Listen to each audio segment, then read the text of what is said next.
Imagine a boy too young to claim a throne, but destined to change the course of history. A boy overshadowed by a powerful queen, a shadow that could have hidden him forever. Yet he grows to become one of the greatest kings of ancient Egypt, a warrior, a reformer, and a visionary. Our story begins over 3,000 years ago in the 15th century BCE. Thutmose III was born as a prince of the 18th dynasty, a golden age for ancient Egypt. But his early years were far from straightforward.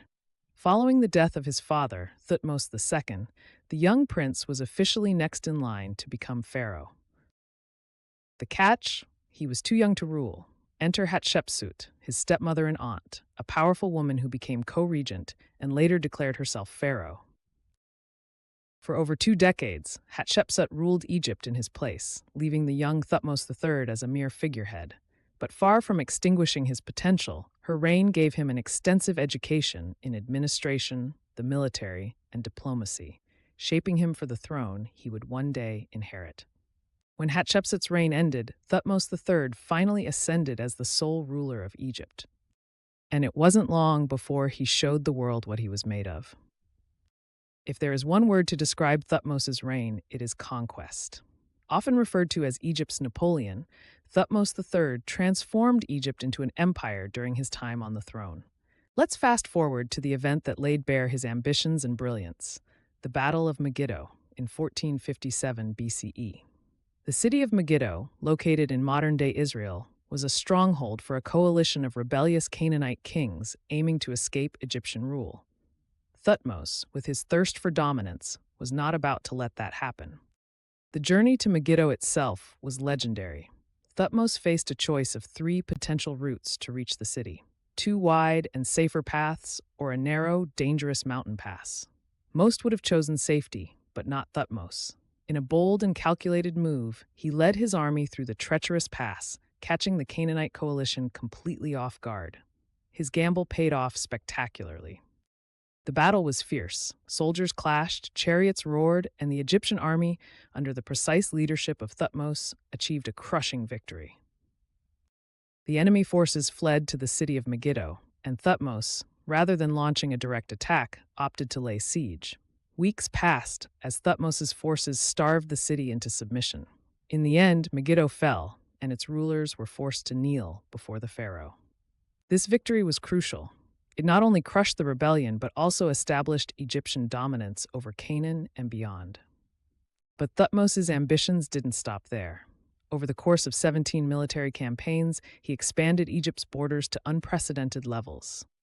From the Euphrates River in the north to the fourth cataract of the Nile in the south, his empire stretched further than any Egyptian ruler before him. Each campaign was marked not just by brute force, but by strategy, adaptation, and calculated diplomacy. He secured alliances, subdued enemies, and brought back immense wealth to Egypt, wealth that fueled monumental construction projects and the arts. Speaking of constructions, Thutmose III's reign also left its mark on Egypt's landscape. Karnak Temple, one of the most iconic religious complexes in history, bears the pharaoh's fingerprints.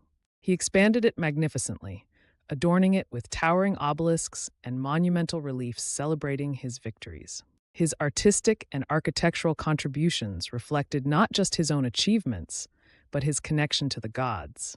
His power, in his eyes and in the eyes of his subjects, was divine. But Thutmose was not a ruler solely defined by war and architecture.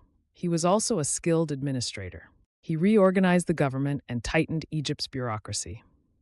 Tribute from the empire's vast territories poured into the royal treasury, strengthening the nation's economy and further cementing its dominance.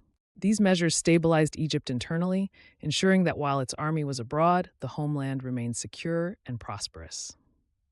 Another fascinating aspect of Thutmose III's rule is his meticulous record-keeping. He didn't just undertake campaigns, he documented them in extraordinary detail. His accounts, carved into temple walls, provide priceless insights into ancient military logistics, strategy, and technology. In many ways, these inscriptions make Thutmose one of history's first great historians, sharing with future generations the story of his triumphs. But what made Thutmose III such an exceptional leader wasn't just his military genius or his administrative prowess, it was his ability to learn and adapt. He turned competitors into allies, built bridges between cultures, and developed systems that outlasted his own life.